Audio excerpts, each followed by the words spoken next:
ಒಂದು ವಿಡಿಯೋ ಕೂಡ ಬಿಟ್ಟಿದ್ದೆ ನಾನು. ಹಲೋ, ವಿಡಿಯೋ ನೋಡಿರ್ಬಹುದು ಬಹುಶಃ ನೀವು. ಲೈವ್ ಚಾಟ್ ಅಂತಿದೆ ಇದರಲ್ಲಿ, ಆಪ್ ನಲ್ಲಿ. ಅದರಲ್ಲಿ ಏನಪ್ಪಾ ಅಂತ ನಾನು ವಿಡಿಯೋನು ಬಿಟ್ಟಿರ್ತೀನಿ. ಅದನ್ನ ನೀವು ಗಮನಿಸ್ಕೊಂಡು ಏನಪ್ಪಾ ಅಂತಂದ್ರ ವಿಷಯವನ್ನ ತಿಳ್ಕೊಳ್ಬೇಕು. ಇವತ್ತು ಕರೋನಾ ವಿಸ್ತರಿಸ್ತಾನೆ ಹೋಗ್ತಾ ಇದೆ. ಈ ಸಂದರ್ಭದಲ್ಲಿ ನಾವು ಹೆಚ್ಚು ಜಾಗರೂಕತರಾಗಿ ಒಂದು ಈ ಅಧ್ಯಯನವನ್ನ ಮಾಡಬೇಕಾದಂತ ಒಂದು ಸನ್ನಿವೇಶ ಇದೆ. ಇಂಡಸ್ಟ್ರಿಯಲ್ ಪಾಲಿಸಿಯ ಕುರಿತಾಗಿ ನಾನು ಕಳೆದ ಅವಧಿ ಒಳಗೆ ಹೇಳಿದ್ದೆ ನಾನು. ಇಟ್ಟು ಅದರಲ್ಲಿ ಇಂಡಸ್ಟ್ರಿಯಲ್ ಪಾಲಿಸಿ 1948 ಕೂಡ ಹೇಳಿದೆ. ಅವತ್ತು ಸ್ವಾತಂತ್ರ್ಯ ಬಂದ ಸಂದರ್ಭದಲ್ಲಿ ಕೈಗಾರಿಕೆಗಳ ಸ್ಥಾಪನೆ, ಬೆಳವಣಿಗೆ ಮತ್ತು ಅವುಗಳ ವ್ಯವಸ್ಥಿತವಾದಂತ ಸ್ಥಳೀಕರಣದ ಕುರಿತಾಗಿ. ಹಲೋ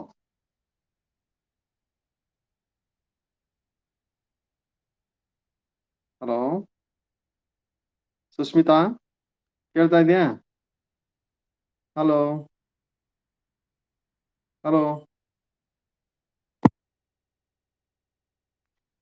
ಹಲೋ, ಒಂದ್ ನಿಮಿಷ. ಹಲೋ ಸುಸ್ಮಿತಾ, ಹಲೋ, ಕೇಳ್ತಾ ಇದೆಯಾ? ಓಕೆ. ಕಳೆದ ಅವಧಿ ಒಳಗೆ ಇದಕ್ಕೆ ಭಾಗವಹಿಸಿದ್ಯಾ? ಇದರಲ್ಲಿ ಇಂಡಸ್ಟ್ರಿಯಲ್ ಪಾಲಿಸಿ ಬಗ್ಗೆ ಹೇಳಿದ್ನಲ್ಲ. ಓಕೆ. ಇಲ್ಲಾಂದ್ರ ವಿಡಿಯೋ ಬರ್ತಾ ಇದೆ, ವಿಡಿಯೋ ನೋಡ್ಬೋದು. ಹೌದಾ? ಓಕೆ. ಈಗ ಮತ್ತೆ ಮುಂದುವರ್ಸೋಣ ಅಂತ. ಅದೇ ಇಂಡಸ್ಟ್ರಿಯಲ್ ಪಾಲಿಸಿ ಬಗ್ಗೆನೆ. ಹೌದಾ?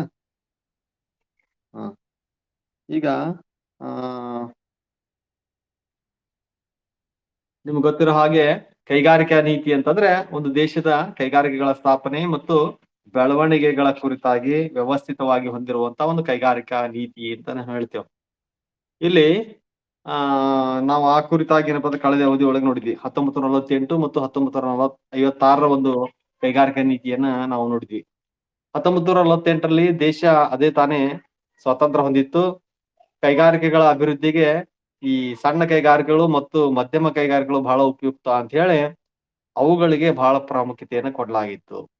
ಅದರ ನಂತರ 1956ರ ಒಂದು ಕೈಗಾರಿಕಾ ನೀತಿ ದೊಡ್ಡ ಕೈಗಾರಿಕೆಗಳನ್ನ ಸ್ಥಾಪನೆ ಮಾಡಿ ದೇಶದಲ್ಲಿ ಸಾರ್ವಜನಿಕ ರಂಗದ ಒಂದು ಉತ್ತೇಜನವನ್ನು ಕೊಡಲಾಯಿತು ಅಂತ ನೋಡ್ತೇವೆ. ಹೌದಾ? ಅಲ್ಲಿ ಆ ಕುರಿತಾಗಿ ಏನಪ್ಪ ಕಳೆದ ಅವಧಿ ಒಳಗ ನಾನು ಹೇಳಿದ್ದೆ. ಅಲ್ಲಿ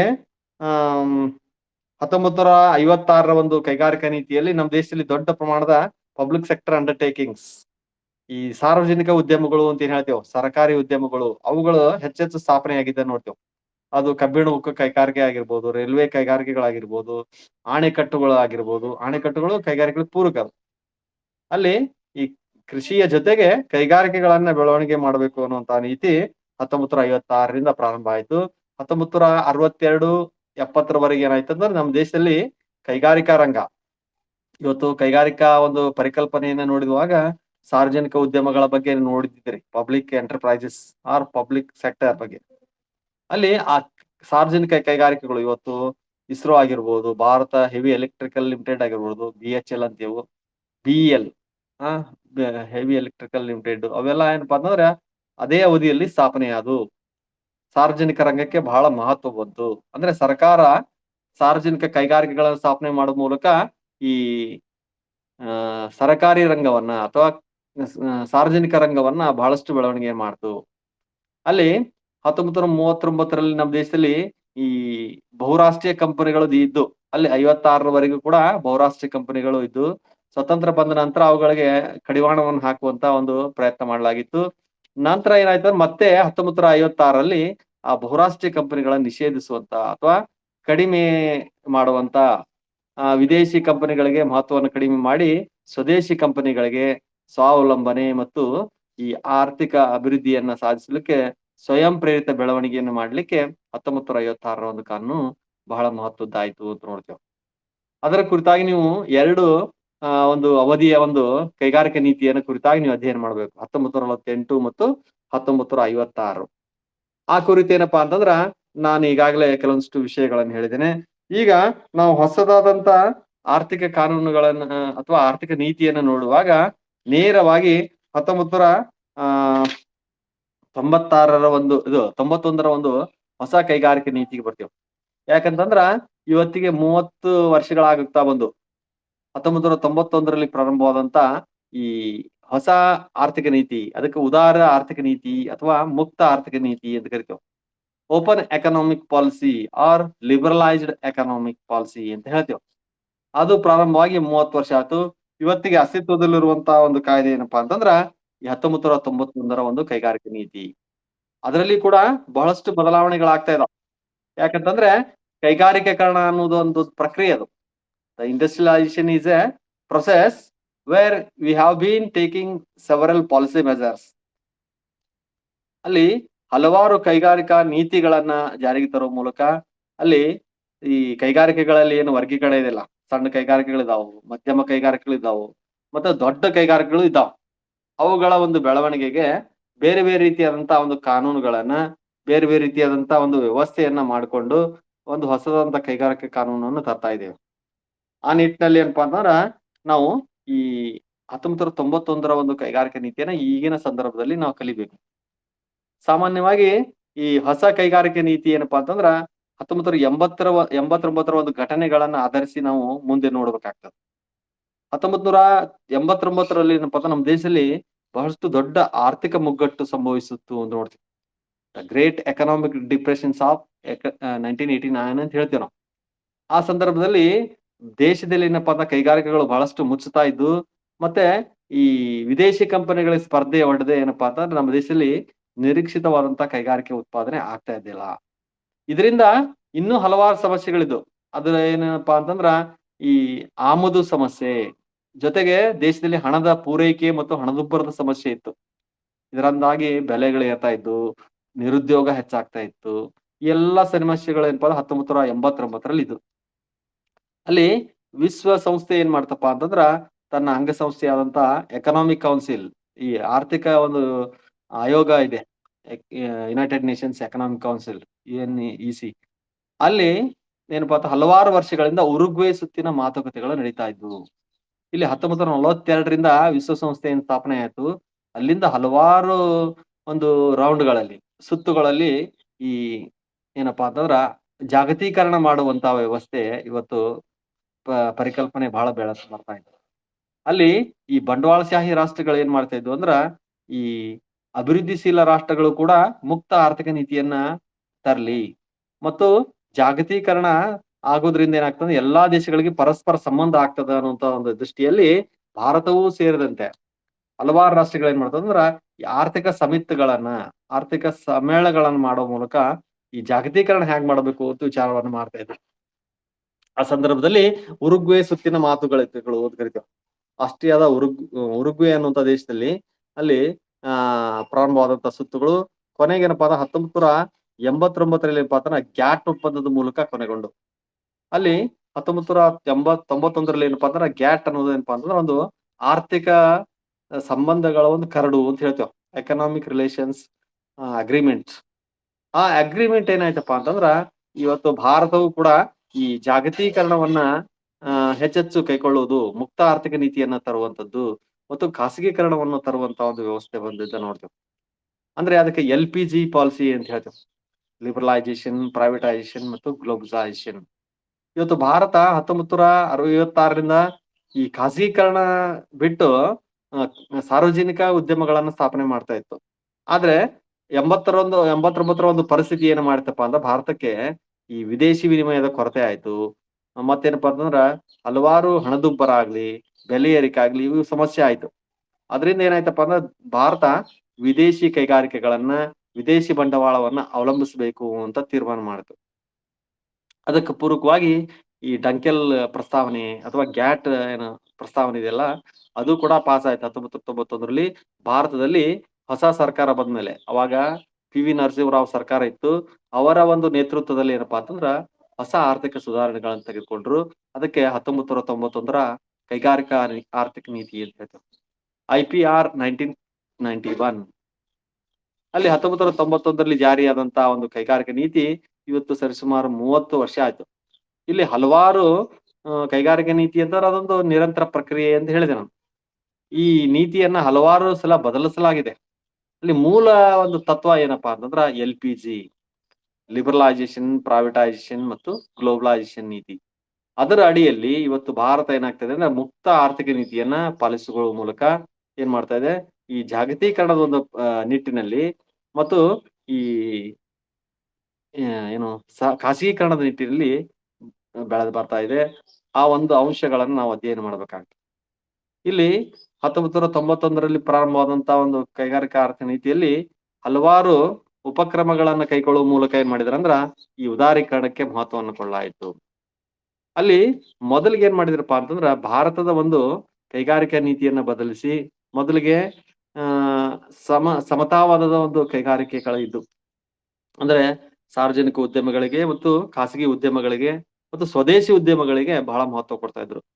1991 ನಂತರ ಏನ್ ಮಾಡಿದ್ರಪ್ಪಾ ಅಂತಂದ್ರ ಈ ಬಂಡವಾಳೀಕರಣ ನೀತಿಯನ್ನ, ಕ್ಯಾಪಿಟಲೈಸೇಷನ್ ಪಾಲಿಸಿ ಅಂತ ನಾವು ಹೇಳ್ಬೋದು. ಇವತ್ತು ನಮ್ಮ ಸಂವಿಧಾನನು ಕೂಡ ಸಮತಾವಾದದ ಬಗ್ಗೆ ಹೇಳ್ತದ. We are the people of socialistic nation ಅಂತ ಹೇಳ್ತದ. ಆದ್ರೆ ಇವತ್ತು ನಮ್ಮ ದೇಶದಲ್ಲಿ ಜಾರಿಯಲ್ಲಿರುವಂತಹ ನೀತಿ ಏನಪ್ಪಾ ಅಂದ್ರೆ ಬಂಡವಾಳಶಾಹಿ ನೀತಿ. ಆ ಬಂಡವಾಳಶಾಹಿ ನೀತಿಯ ಅಂಡರದಲ್ಲಿ ನಾವು LPG ನೀತಿಯನ್ನ ನೋಡ್ತೇವೆ.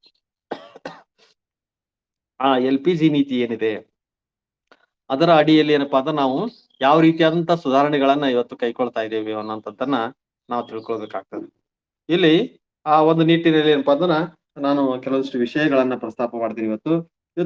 1991ರ ಒಂದು ಕೈಗಾರಿಕಾ ನೀತಿ ಏನಪ್ಪಾ ಅಂತಂದ್ರ ಬಹುತೇಕ ಏನಪ್ಪಾ ಅಂತಂದ್ರ ಮೊದಲಿನ ಒಂದು ಆರ್ಥಿಕ ನೀತಿಗಿಂತ ವಿಭಿನ್ನವಾದಂತದ್ದು ಅಥವಾ ಯೂ ಟರ್ನ್ ಇರುವಂತಹ ಒಂದು ನೀತಿ ಅಂತ ಹೇಳ್ತಾರೆ.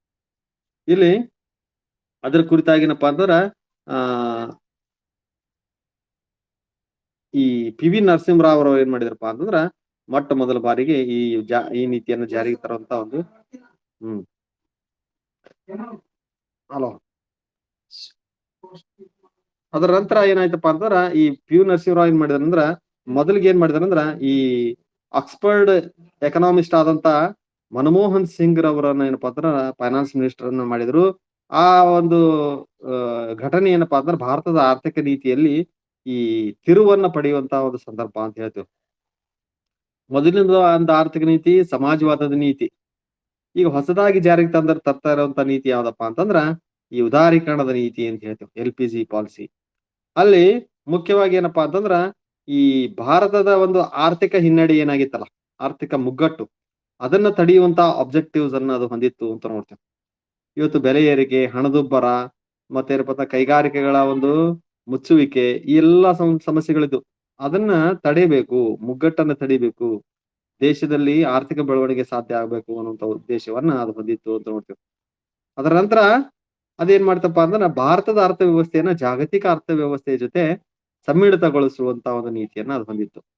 To integrate Indian economy with world economy. ಇವತ್ತು ಭಾರತ ಏನಪ್ಪಾ ಅಂದ್ರೆ ಮೊದಲಿಗೆ ಒಂದು ಪ್ರತ್ಯೇಕವಾದಂತಹ ಒಂದು ಆರ್ಥಿಕ ನೀತಿಯನ್ನು ಹೊಂದಿತ್ತು. ಜಾಗತೀಕರಣ ಇದ್ದಿದ್ದಿಲ್ಲ, ವಿದೇಶಿ ಕಂಪನಿಗಳಿಗೆ ಅವಕಾಶ ಇದ್ದಿದ್ದಿಲ್ಲ. ಆದ್ರೆ ಹೊಸ ನೀತಿ ಏನ್ ಮಾಡ್ತಪ್ಪ ಅಂತಂದ್ರ ಈ ವಿದೇಶಿ ಬಂಡವಾಳಕ್ಕೆ, ಫಾರಿನ್ ಡೈರೆಕ್ಟ್ ಇನ್ವೆಸ್ಟ್ಮೆಂಟ್ ಗೆ ಅವಕಾಶವನ್ನು ಕೊಟ್ಟು ಅದೇನಪ್ಪಾ ಅಂದ್ರೆ ಭಾರತ ಇವತ್ತು ಜಾಗತೀಕರಣದ ಒಂದು ಇದರಲ್ಲಿ ಕಾಂಪಿಟಿಷನ್ ಅಲ್ಲಿ ಪಾಲ್ಗೊಳ್ಳುವಂತೆ ಮಾಡ್ತು ಅಂತ ನೋಡ್ತಾರೆ. ಅದರ ನಂತರ ಈ ಜಾಗತೀಕರಣ ನೀತಿ ಈ ವಿದೇಶಿ ಬಂಡವಾಳಕ್ಕೆ ಮುಕ್ತ ಅವಕಾಶವನ್ನ ಕೊಟ್ಟು ಅಂತ ನೋಡ್ತೀವಿ. ಅಲ್ಲಿ ವಿದೇಶಿ ಕಂಪನಿಗಳಾಗ್ಲಿ, ವಿದೇಶಿ ಹೂಡಿಕೆ ಆಗ್ಲಿ ಇವತ್ತು ಬರ್ತಾ ಇದೆ. ವಿದೇಶಿ ಹೂಡಿಕೆ ಮೇಲೆ ನಮ್ಮ ದೇಶದ ಒಂದು ಆರ್ಥಿಕ ವ್ಯವಸ್ಥೆ ಇವತ್ತು ಚಲನೆ ಆಗ್ತಾ ಇದೆ ಅಂತ ಕನಸದು. ಆ ಸಂದರ್ಭದಲ್ಲಿ ಮೊಟ್ಟ ಮೊದಲ ಬಾರಿಗೆ 1991ರಲ್ಲಿ ಈ ವಿದೇಶಿ ಮುಕ್ತ ನೀತಿಯನ್ನ ಜಾರಿಗೆ ತರಲಾಯಿತು. ಅದಕ್ಕಿಂತ ಮೊದಲು 1968ರಲ್ಲಿ 70ರಲ್ಲಿ ಈ ಕೋಕೋ ಕೋಲಾ ಕಂಪನಿ, ಪೆಪ್ಸಿ ಕಂಪನಿಗಳು ಬಂದಿದ್ದು ಭಾರತಕ್ಕೆ. ಆದ್ರೆ ಸ್ವದೇಶಿ ಪರಿಕಲ್ಪನೆ ಇದ್ದಿದ್ರಿಂದ ಆ ಕಂಪನಿಗಳನ್ನ ಹೊರದೂಡಲಾಗಿತ್ತು ಮತ್ತು ವಿದೇಶಿ ಬಂಡವಾಳಕ್ಕೆ ಅವಕಾಶ ಕೊಟ್ಟಿದ್ದಿಲ್ಲ. ಅದನ್ನ ಮತ್ತೆ ರಿವರ್ಸ್ ಪಾಲಿಸಿಯನ್ನ ಮಾಡಿ ಏನ್ ಮಾಡಿದ್ರು, ಈ ಏನೋ ಹೊಸದಾದಂತ ಕಂಪನಿಗಳಿಗೆ ಅವಕಾಶವನ್ನು ಕೊಡಲಾಯಿತು ಅಂತ. ಅದರ ನಂತರ ಇವತ್ತು ಭಾರತದಲ್ಲಿ ಏನಪ್ಪಾ ಅಂತಂದ್ರ ಈ ಹಲವಾರು ಆರ್ಥಿಕ ಹಿನ್ನಡೆಗಳಿದ್ದು, ಕೈಗಾರಿಕೆ ಹಿನ್ನಡೆ ಇತ್ತು, ಕೃಷಿ ಹಿನ್ನಡೆ ಇತ್ತು. ಅವುಗಳಿಂದ ಏನಾಗಿತ್ತಪ್ಪ ಅಂತಂದ್ರ ದೇಶದಲ್ಲಿ ಈ ಹಣದ ಪೂರೈಕೆ ಬಹಳ ಇತ್ತು. ಅಂದ್ರೆ ಸರ್ಕಾರ ಏನ್ ಮಾಡ್ತಿತ್ತಂದ್ರ ಈ ಪಬ್ಲಿಕ್ ಏನು ಹಣವನ್ನ ವಿಪರೀತವಾಗಿ ಖರ್ಚು ಮಾಡಿ ಅದರಿಂದ ಬೆಲೆ ಏರಿಕೆ ಉಂಟಾಗಿತ್ತು. ಅಂದ್ರೆ ಅದಕ್ಕ ಏನಂತ ಕರಿತೀವಿ, ರಾಜ್ಯಾದಾಯ ನೀತಿ ಅಂತ ಕರಿತೀವಿ. ಇನ್ಫ್ಲೇಷನರಿ ಕಂಡೀಷನ್ಸ್ ಇದ್ದು. ಅದನ್ನ ನಿವಾರಣೆ ಮಾಡಿ ಅಲ್ಲಿ ದೇಶದಲ್ಲಿ ಏನಪ್ಪಾ ಬೆಲೆ ಏರಿಕೆ ತಡಿಬೇಕು. ಆಮೇಲೆ ಉತ್ಪಾದನೆಯನ್ನು ಹೆಚ್ಚು ಮಾಡ್ಬೇಕು. ಉದ್ಯೋಗವನ್ನ ಹೆಚ್ಚು ಮಾಡ್ಬೇಕು ಅನ್ನೋಂತ ಉದ್ದೇಶ ಅಲ್ಲಿ ಹೊಂದಿತ್ತು ಅಂತ ನೋಡ್ತೇವೆ. ಅದ್ರ ಜೊತೆಗೆ ಈ ಖಾಸಗಿ ಸಂಸ್ಥೆಗಳಿಗೆ ಮಹತ್ವವನ್ನು ಕೊಟ್ಟು, ಸಾರ್ವಜನಿಕ ಸಂಸ್ಥೆಗಳ ಒಂದು ಮಹತ್ವವನ್ನು ಕಡಿಮೆ ಮಾಡಬೇಕು. ಸ್ಪರ್ಧೆಯನ್ನ ಹೆಚ್ಚಿಸಬೇಕು.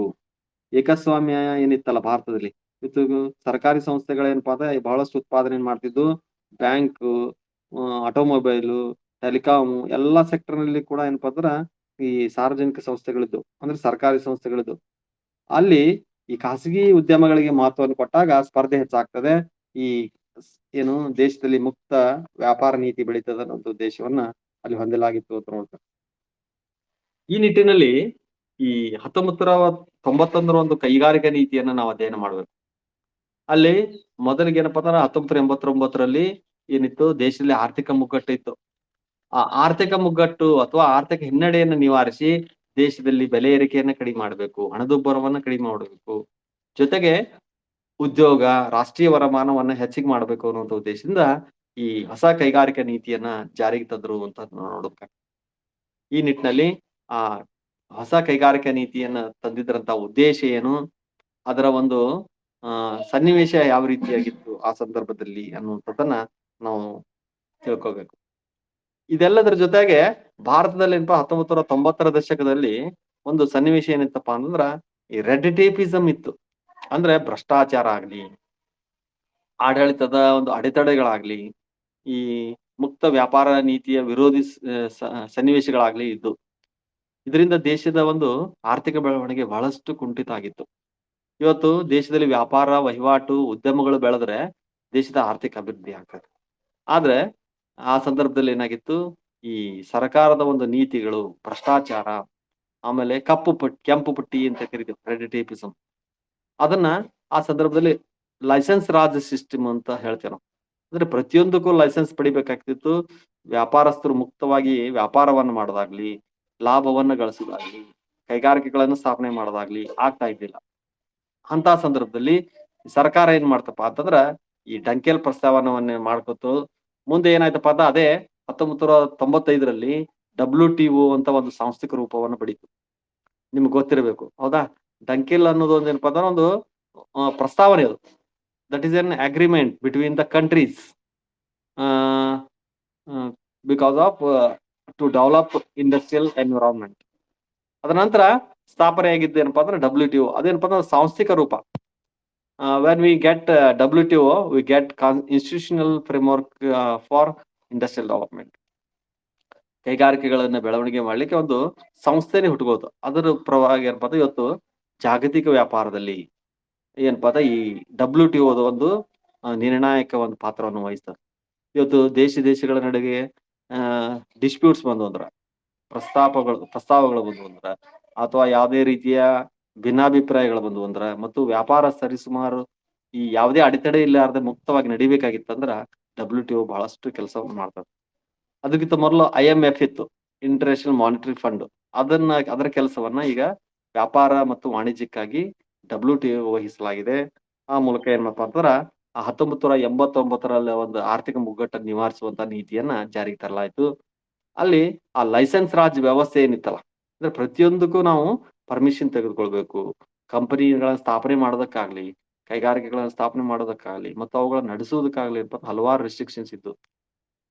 ಆ ರೆಸ್ಟ್ರಿಕ್ಷನ್ಸ್ ಅನ್ನ ತೆಗೆದು ವಿದೇಶಿ ಕಂಪನಿಗಳಿಗೆ ಕೆಂಪು ಹಾಸಿನ ಸ್ವಾಗತವನ್ನ ನೀಡಿ ಅಲ್ಲಿ ಏನ್ ಮಾಡಿದ್ರಪ್ಪ ಅಂದ್ರೆ ಮುಕ್ತವಾದಂತ ಒಂದು ಆರ್ಥಿಕ ಬೆಳವಣಿಗೆಯನ್ನ ಮಾಡಬೇಕು ಅನ್ನುವಂತ ಉದ್ದೇಶದಿಂದ ಹೊಸ ಕೈಗಾರಿಕಾ ನೀತಿಯನ್ನ ತಂದ್ರು. ಇಲ್ಲಿ ನಾವು ಬಹಳ ವಿಸ್ತಾರವಾಗಿ ಏನಪ್ಪಾ ಅಂದ್ರೆ ಈ ಹೊಸ ಕೈಗಾರಿಕಾ ನೀತಿಯನ್ನ ತಿಳ್ಕೊಳ್ಬೇಕು. ಇವತ್ತು 1991ರಿಂದ ಹಿಡಿದ್ರ 2020 ಇವತ್ತು. ಇವತ್ತು ಹಲವಾರು ರೀತಿಯ ಬದಲಾವಣೆಗಳನ್ನ ನಾವು ಅಲ್ಲಿ ನೋಡ್ತೇವೆ. ಆ ಕೈಗಾರಿಕಾ ನೀತಿಯಲ್ಲಿ ಒಂದೇ ಸಂದರ್ಭದಲ್ಲಿ ನಿರ್ಣಯಗಳನ್ನು ಕೈಗೊಳ್ಳಲಾಗಿಲ್ಲ. ಇವತ್ತೇನಪ್ಪಾ ಅಂದ್ರೆ ಕಳೆದ ವರ್ಷ ಏನ್ ಮಾಡಿದ್ರಪ್ಪ ಅಂದ್ರೆ ಕಂಪನಿ ಆಕ್ಟ್ ಅನ್ನ ಚೇಂಜ್ ಮಾಡಿದ್ರು. ಕಳೆದ ವರ್ಷ ಅಲ್ಲ, ಇದೇ ಒಂದು 3-4 ತಿಂಗಳಿಂದ. ಅಂದ್ರೆ ನೀವು ಓದುವಂತ ವಾಣಿಜ್ಯದಲ್ಲಿ ಓದುವಂತ ಒಂದು ಕಂಪನಿ ಆಕ್ಟ್ ಸರಿಸುಮಾರು 1936 ಇರ್ಬೋದು, 56 ಇರ್ಬೋದು. ಆದ್ರೆ ಈಗ ಹೊಸ ಕಂಪನಿ ಆಕ್ಟ್ ಬಂದಿದೆ. ಆಮೇಲೆ ಕಾಂಪಿಟೇಷನ್ ಕಮಿಷನ್ ಆಫ್ ಇಂಡಿಯಾ ಅಂತ CCI ಅಂತ ಒಂದು ಅಸ್ತಿತ್ವಕ್ಕೆ ಬಂದಿದೆ. ಮೊದಲ MRTP ಕಾನೂನು ಇತ್ತು ಕೈಗಾರಿಕೆಗಳಿಗೆ ಸಂಬಂಧಪಟ್ಟ ಹಾಗೆ, mall restriction and trade promotion activities. ಇವತ್ತು ಅದರ ಒಂದು ಬದಲಾವಣೆ ಆಗಿದೆ. ಜೊತೆಗೆ ಇನ್ನು ಹಲವಾರು ರೀತಿಯ ಏನಪ್ಪಾ ಅಂತಂದ್ರ ಈ ಕೈಗಾರಿಕಾ ಬದಲಾವಣೆಗಳು, ಕಾನೂನಿನ ಬದಲಾವಣೆಗಳಾಗಿದಾವೆ. ಅದರ ಒಂದು ಕುರಿತಾಗಿ ನೀವು ಸಮಗ್ರವಾದಂತಹ ಅಧ್ಯಯನ ಮಾಡ್ಬೇಕಾಗ್ತದ. ಈ ಇಂಡಸ್ಟ್ರಿಯಲೈಸೇಷನ್ ಪ್ರಕ್ರಿಯೆ ಕಳೆದ 30 ವರ್ಷದಲ್ಲಿ ಯಾವ ರೀತಿಯಾಗಿದೆ? ಯಾವ ಯಾವ ಕೈಗಾರಿಕಾ ಕಾನೂನುಗಳು ಬದಲಾವಣೆ ಆಗಿದಾವು? ಅದು ಲೇಬರ್ ಕಾನೂನು ಆಗಿರ್ಬೋದು, ಕಂಪನಿ ಕಾನೂನು ಆಗಿರ್ಬೋದು, ಜೊತೆಗೆ ಇನ್ಕಮ್ ಟ್ಯಾಕ್ಸ್ ಬದಲಾವಣೆ ಆಗಿರ್ಬೋದು, ಕಾರ್ಪೊರೇಟ್ ಟ್ಯಾಕ್ಸ್ ಬದಲಾವಣೆ ಆಗಿರ್ಬೋದು, ಎಲ್ಲವೂ ಬರ್ತಾವ. ಆ ಒಂದು ವಿವಿಧ ಕಾನೂನುಗಳ ಅಡಿಯಲ್ಲಿ ಇವತ್ತು ಭಾರತದ ಒಂದು ಈ ಆರ್ಥಿಕ ಒಂದು ಬೆಳವಣಿಗೆ ಹೇಗೆ ಆಗ್ತಾ ಇದೆ? ಅದ್ರ ಜೊತೆಗೆ ಆ ಕೈಗಾರಿಕೆ ಒಂದು ಬೆಳವಣಿಗೆ ಯಾವ ರೀತಿಯಾದಂತ ಒಂದು ಪರಿಣಾಮವನ್ನು ಬೀರಿದೆ? ಭಾರತ ಯಾವ ರೀತಿಯಾಗಿ ಬೆಳವಣಿಗೆ ಹೊಂದ್ತಾ ಇದೆ ಅನ್ನುವಂತ ಅಂಶಗಳು ಇಲ್ಲಿ ಬರ್ತಾವ. ಅದ್ರ ಕುರಿತಾಗಿ ನೀವೆಲ್ಲ ಅಧ್ಯಯನ ಮಾಡ್ಬೇಕಾಗ್ತದೆ. ಹಲೋ ಸುಷ್ಮಿತಾ, ಹಲೋ ಕೇಳ್ತಾ ಇದೆಯಲ್ಲ? ಆ ಈಗ ಪುಸ್ತಕ ಗಿಸ್ತಕ ತಗೊಂಡಿರ ಇಲ್ಲ? ಲೈಬ್ರರಿ ತೆಗೆದಿರ್ತದ. ಏನ್ ಚೇಂಜ್ ಆಗೈತೆ? ನಿಮಗ್ ನಿಮಗ್ ಚೇಂಜ್ ಆಗಿಲ್ಲ. ನಿಮ್ಗೆ ಹಳೇದೇ ಇರ್ತದ. ಈ ವರ್ಷ ಹೊಸ ಫಸ್ಟ್ ಸೆಮ್‌ದವ್ರಿಗೆ ಚೇಂಜ್ ಆಗ್ತದೆ ಅಷ್ಟೇ. ಹ್ಮ್ ನೋಡ್ಕೊಡ್ ಹೋಗ್ರಿ, ಟೈಮಿಂಗ್ ಕೊಟ್ಟಾರ ನೋಡಿ, ಈಗ ಎಲ್ಲ ಬುಕ್ ಕೊಡ್ತಾರ. ಹ್ಮ್ ಹೌದು. ಮತ್ತೆ ಯಾರ್ಯಾರು ಅದಾರ ನಿಮ್ ಫ್ರೆಂಡ್ಸ್ಗೆಲ್ಲ ಹೇಳು, ಜಾಯ್ನ್ ಆಗತ್ತೆ ಹೇಳಿ. ಆಮೇಲೆ ಇದ್ರಲ್ಲಿ ವಿಡಿಯೋ ಇರ್ತದ, ಯೂಟ್ಯೂಬ್ ನಲ್ಲಿ ವಿಡಿಯೋ ಇರ್ತದ. ಹ್ಮ್ ಅದನ್ನ ನೋಡ್ಕೋಬೇಕಾ? ಓಕೆ. ಹಲೋ ಸಿದ್ರಾಮ್. ಹ್ಮ್ ಕೇಳ್ತಾ ಇದೆಯಾ? Hello hello Siddaramesh. ಸರಿಯಾಗಿ ಓದ್ಕೋಬೇಕಪ್ಪ. ಮೇಲಿಂದ ಮೇಲೆ ಓದ್ಕೊಂಡು ಕಂಟಿನ್ಯೂಸ್ ಆಗಿ ಟಚ್ ಇರ್ಬೇಕು. ಹಲೋ ತೇಜಸ್ವಿನಿ. ಹಲೋ ತೇಜಸ್ವಿನಿ, ಅಭ್ಯಾಸ ಏನ್ ನಡೆದ? ಕೇಳ್ತಾ ಇಲ್ಲ? ಹ ಏನ್ ಸೀರೀಸ್ ಅದು? ಎದ್ರ ಕ್ವಶನ್ ಬ್ಯಾಂಕ್ ತಗೊಂಡ್ಬಿಟ್ರೆ ಒಮ್ಮಲಿಗೆ ಓದ್ಲಾರ್ದನ? ಆಯ್ತಾಯ್ತು. ಯಾವ್ದ್ ಮೀಡಿಯಂ ಬರೇಕಿ? ಕನ್ನಡನ ಇಂಗ್ಲಿಷ್? ಹ್ಮ್ ಕನ್ನಡ. ಓಕೆ. ವಿಡಿಯೋನು ಬರ್ತಾವಲ್ಲ ಇದ್ರಲ್ಲಿ, ನೋಡಿರಿಲ್ಲ? ನೋಡೋಣ ಎಷ್ಟ್ರ ಮಟ್ಟಿಗೆ ಓದ್ತೀರಿ, ಎಷ್ಟು ಪಾಸ್ ಆಗ್ತೀರಿ ನೋಡ್ತೀವಿ ಈ ಸಲ ಒಮ್ಮಲಿಗೆ ವಾರ್ಷಿಕ ಪರೀಕ್ಷೆ. ಹ್ಮ್ ಈ ಸೆಮಿಸ್ಟರ್ ಅಂತೂ ಬರಂಗ್ ಕಾಣಂಗಿಲ್ಲ, ಇನ್ನು ವಾರ್ಷಿಕ ಬರ್ತಾವ. ಹ್ಮ್ ಓಕೆ. ಹಲೋ ವೀರೇಶ, ಏನಪ್ಪಾ ಏನ್ ನೋಡೋದ? ಹ್ಮ್ ಹಲೋ. ಎಲ್ಲಿ ಮನ್ಯಾಗದ, ಎಲ್ಲಿದ್ರೆ? ಹೌದಾ? ಏನ್ ಕ್ಲಿಯರ್ ಆಗಿ ಕಾಣಿಸ್ತಾ? ಹ್ಮ್ ಅದೇ ನಮ್ದು ಫೋನ್ ಇದು ಆಗ್ತಿತ್ತು, ಹೆಂಗ್ ಆಗ್ತಿತ್ತು, ಅದಕ್ಕೆ ಮತ್ ಹೊಸ ಫೋನ್ ತಗೊಂಡಿ ನೋಡಿದ್ರಿ. ಹ್ಮ್ ಇದು ಒಪ್ಪೋ. ಹ್ಮ್ ಹ್ಮ್ ನೋಡು ಸಿಲೆಬಸ್ ನೋಡ್ಕೊಡ್ರಿ, ಸರಿಯಾಗಿ ಬುಕ್ ತಗೊಳ್ರಿ. ಓಕೆ.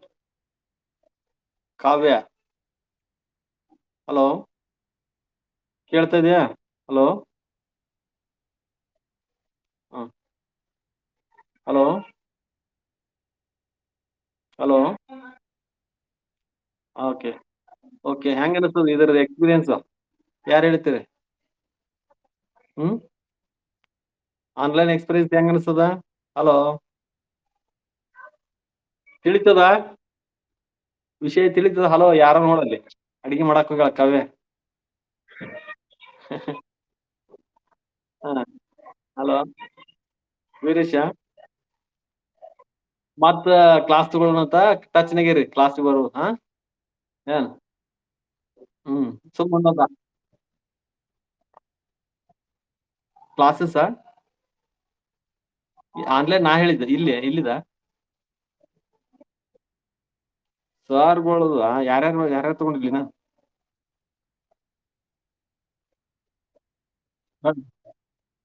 ಹೌದಣ್ಣ, ಏನಪ್ಪಾ ಕಮ್ಯುನಿಕೇಶನ್ ಸರಿಯಾಗಿ ಆಗಲ್ಲಲ್ಲ. ಮತ್ತು ಅವು ಇವು ನ್ಯಾಕ್ ವರ್ಕ್ ನೋಡ್ದವ ಒಂದಿಷ್ಟು. ಹೌದಾ? ಬುಕ್ ತಗೊಂಡ್ ನೋಟ್ಸ್ ಮಾಡ್ರಪ್ಪ ನೀವೆಲ್ಲ. ಹ್ಮ್ ಎಲ್ಲಿಕ್ಕಂದ್ರ ಗೊತ್ತಾಗಲ್ಲ, ನೀವು ನೋಟ್ಸ್ ಮಾಡಿದ್ರಿ ಅಂದ್ರೆ ಅರ್ಥ ಆಗ್ತದ 90%. ಏನಿಲ್ಲ ಅದೆಂತ ಮ್ಯಾಥಮೆಟಿಕ್ಸ್ ಅಲ್ಲ ಏನಲ್ಲ, ಥಿಯರಿ ಇರ್ತದ ನಿಮ್ದೇನ. ಹಾ ಥಿಯರಾಟಿಕಲ್ ಮ್ಯಾಥಮೆಟಿಕ್ಸ್. ಅರ್ಥ ಆಗ್ತದ. ನೀವು ಪ್ರಯತ್ನ ಮಾಡ್ಬೇಕು ನೋಡು, ಬಾಳ ಹಾರ್ಡ್ ವರ್ಕ್ ಮಾಡ್ಬೇಕು. ಮನ್ಯಾಗ ನೀವು 100 ಸಲ ಓದಕ್ಕಿಂತ ಒಂದ್ಸಲ ಬರೀದ್ ಮಾಡ್ಬೇಕಷ್ಟ. ಹೌದಾ? ಬರೀದ್ ಮಾಡಿದ್ರಿ ಅಂದ್ರ ನೀವ್ ಒಂದ್ ಶಾಣ್ಯರಾಕಿರಿ. ಇಲ್ಲಿಕ್ಕಪ್ಪಾ ಅಂತಂದ್ರ ಈ ಕರೋನಾ ಕಾಲದೊಳಗ ಅಂತರ್ ಪಶಾಚಿಗಳು ಗೊತ್ತೇನು? ಆ ಹಂಗ ಆಗ್ಬ್ಯಾಡ್ರಿ. ಶಾಣ್ಯರಾಗುವಂತ್ರಿ. ಸ್ವಲ್ಪ ಎಷ್ಟೇ ತ್ರಾಸ್ ಬಂದ್ರುನು ಸ್ವಲ್ಪ ಮನೆಯಲ್ಲಿ ಓದುದು ಬರೀದು ಮಾಡ್ರಿ. ಹ್ಮ್ ಹೌದಮ್ಮ ತೇಜಸ್ವಿ? ಮಾಡ್ರಿ, ಅಭ್ಯಾಸ ಮಾಡ್ರಿ, ಸರಿಯಾಗಿ ನೋಟ್ಸ್ ಮಾಡ್ರಿ. ಓಕೆ. ಮತ್ತೆ ಏನಾದ್ರು ತಿಳಿಲಿಲ್ಲ ಅಂದ್ರ ಕೇಳ್ರಿ, ಮೊದಲು ಓದ್ಕೋಬೇಕ್ ಅದಕ್ಕ. ಹ್ಮ್ ಮೊದಲು ಓದಿದ್ರಪ್ಪ ಅಂತಂದ್ರ ಏನಾರ ತಿಳಿದಿಲ್ಲ ಅಂತ ಅನಸ್ತದ. ಹ್ಮ್ ಇಲ್ಲ ಅಂದ್ರೆ ಎಲ್ಲಿ ತಿಳಿಬೇಕದು. ಹ ಈ ಕಡೆ ವಿಡಿಯೋ ಚಾಲು ಇರ್ತದ, ಆ ಕಡೆ ನಾಸ್ಟಾ ಇರ್ತದ. ಹೌದಿಲ್ಲ? ಹಲೋ. ಹ ಮತ್ತೆ ಈ ತಿಂಗಳ 17ನೇ ತಾರೀಕಿಗೆ ಆಗ್ಬೇಕಾಗಿತ್ತು ಆಕ್ಚುಲಿ ಕ್ಲಾಸಸ್. ಏನ್ ನೋಡೋಣ, ಬಹುಶಃ ಮುಂದಿನ ಹಾ ಹಲೋ. ಬಹುಶಃ ಮತ್ತ ಮುಂದ್ ಹೋಗ್ತದ, ಯಾಕಂತಂದ್ರ ಹಬ್ಬಾನ. ಹೌದಾ? ಹಿಂಗೆ ದಿವಸ ಒಂದು ನೋಟಿಂಗ್ ಬಿಡ್ತಾರ. ಏನ್ ನೀವ್ ಮಾತ್ರ ಪ್ರಿಪೇರ್ಡ್ ಇರಿ, ಎಲ್ಲಾ ಬುಕ್ಸ್ ತಗೊಳ್ರಿ ಸರಿಯಾಗಿ. ಹ ಬರೇ ಏನಪ್ಪಾ ಅಂತ ಈ ಆನ್ಲೈನ್ ಕೆಲ್ಸ ಆಗುದಿಲ್ಲ ಇದು. ಹೌದಾ? ಸುಮ್ನೆ ಮಾರ್ಗದರ್ಶನ ಆಗ್ತದ. ಓಕೆ. ಮತ್ತೆ ಯಾವಾಗ ನಾಳೆ ಬುಧವಾರ ಗುರುವಾರ ಏನು ಕೊಟ್ಟಿದ್ದೀನಿ ಟೈಮಿಂಗ್. ಏನು ವಾರಕ್ಕೆ 2 ಕ್ಲಾಸ್ ಇರ್ತಾವ ಮಾಡೋಣಂತ. ಓಕೆ. Thank you.